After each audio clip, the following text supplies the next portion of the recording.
that's not good.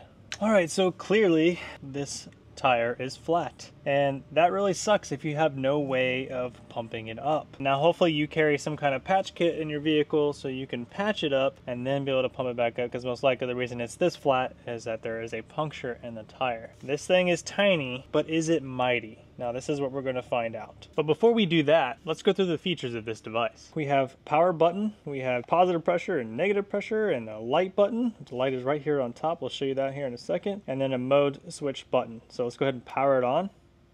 See these 3 bars pop up, and then it says on, and then there you go. So right now it's in kg. We don't use that here. In the US we use PSI. So in order to change that real quickly, I'm just going to hold this cycle through button, and boom, we're back in PSI. Well, if you don't use PSI, you use bar. You can change it to bar. Hold it again, kPa. All right, so it's already in vehicle mode at 35 PSI, which is actually exactly what I'm going to be using today. But if you wanted to switch through different modes here, there's motorcycle, there's bicycle, and there's basketball, and then a custom personal one. So if 35 is not your pressure and you need to increase it, you just quickly increase it.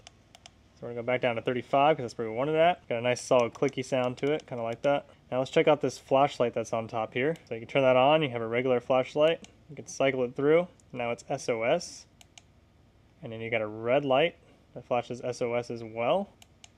And then off. Also on the top here, besides the flashlight, is a USB-A port and a USB-C port. USB-A port can be used to charge other devices. So this is also a power bank. And USB-C port is used to actually charge the device itself. This right here is where you're going to connect your hose, which will go to whatever you are pumping air into. And that pretty much sums up the features there. So let's get to using this thing. All right, back to the tire. Now the most important question I want to answer for myself, and I'm sure you guys as well, is how fast does this thing actually work? Now I've got a very flat tire here. Let's check the PSI just to show you where we're at here. Yes, I let all the air out of this tire. That took quite a while actually. We are at 4 PSI. That is very, very flat. We need to be at 35. Here's our little baggie and our kit that we would be keeping in our vehicle. I'm gonna take this hose, simply put it in right there and give it a twist so it locks into place. All we're gonna do is screw this on, power our device on. It looks like it automatically turns off after a while when you're not using it. We are set at 35. I don't know if you guys can really read the screen there. I'm gonna try. I know it's a shiny screen, so it's kind of hard out here in the sun, but just so you guys know, if you can't see it, it'll show me exactly what PSI reading it's in there. So it's reading 5.5. I had 4 a minute ago. All right, and then to activate it, I believe that we just hit the power button, and there it goes. I'm gonna leave that here.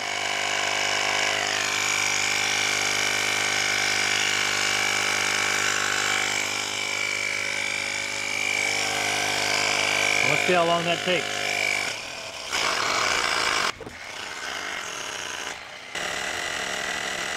Okay, so that did not work, at least not completely. So we made it to about 23 PSI. It was so hot out here in Florida that my camera overheated and it actually stopped, but it basically started to pump and then shut off and then pump and shut off as the battery was dying. So it died.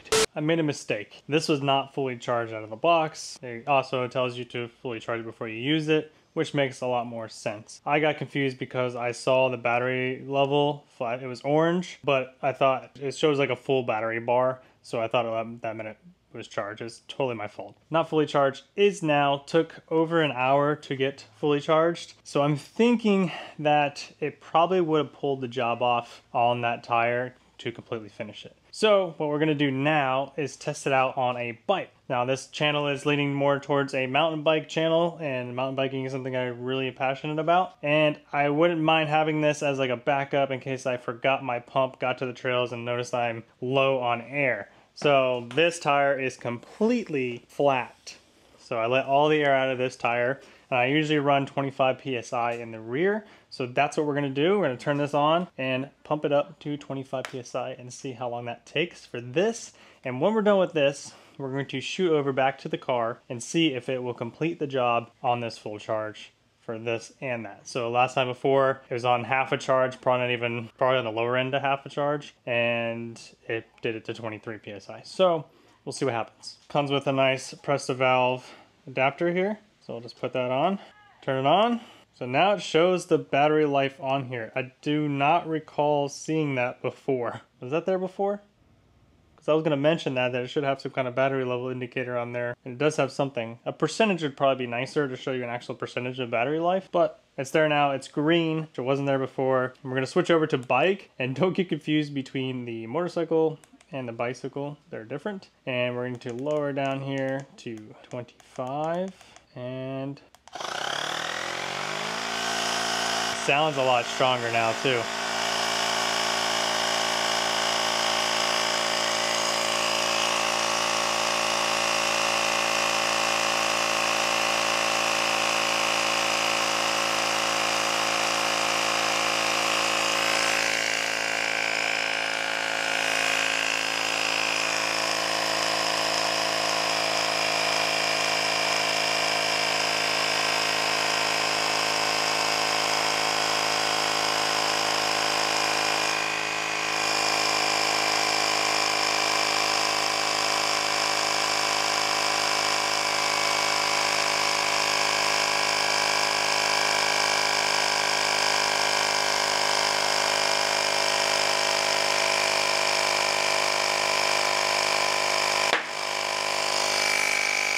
Scared me.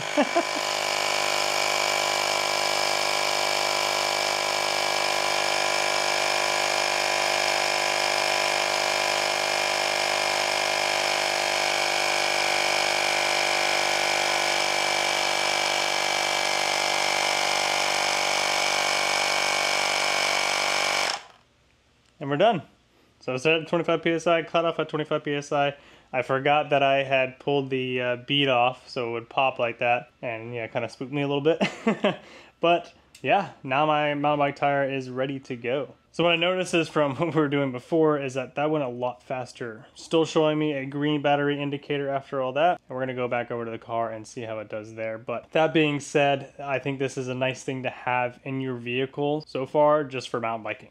I usually carry this thing around with me or bring it with me if you forget to do it before you go to the bike trails, or if you find out that you need to pump up your tire there because you had a leak or something like that and you're at the trail and you forgot this. If this is sitting in your car, nice. All right, we're back at the truck tire here. Let's see if she can finish the job. I do like that it has, you have to hold it to turn it on so you don't accidentally turn it on and it ends up being dead in your car. Switch it back over to vehicle, and it's set at 35 and it's showing 22 psi right now currently. Let's see how fast it gets up to the 35 psi.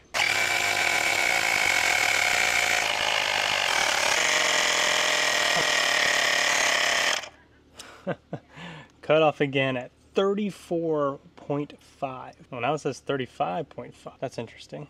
Let's disconnect it, reconnect it, see what it reads. 35.5. It went over slightly. Now it went down to 35, probably because I've taken it off and on. We are at the PSI that we need to be. Only took a little bit of trial and error, but figured it out. All right, so we did it. We eventually got the tire fully inflated. Now I think that if this was fully charged, because I messed up, but if this was fully charged, it would have fully pumped this tire all the way up, but it would definitely kill this. This would definitely die, be done after that one tire. Do you need it all the way full if you are finding yourself in a sticky situation? Not necessarily. We could have stopped at that 28 psi at the halfway mark there, or 25 psi, and that would have been enough to get you to a nearest destination where you can fill up the rest of the way, all right? Or you can sit there and charge this in the car somehow and get it charged back up and then finish it off. So this is a pretty large tire, which is taking a lot of effort out of this small, compact, wireless device. Honestly, pretty impressive for such a small, compact device. Now that being said, this is a completely honest review. Auxito sent this out to me for free, but they're not paying me to say anything to you guys.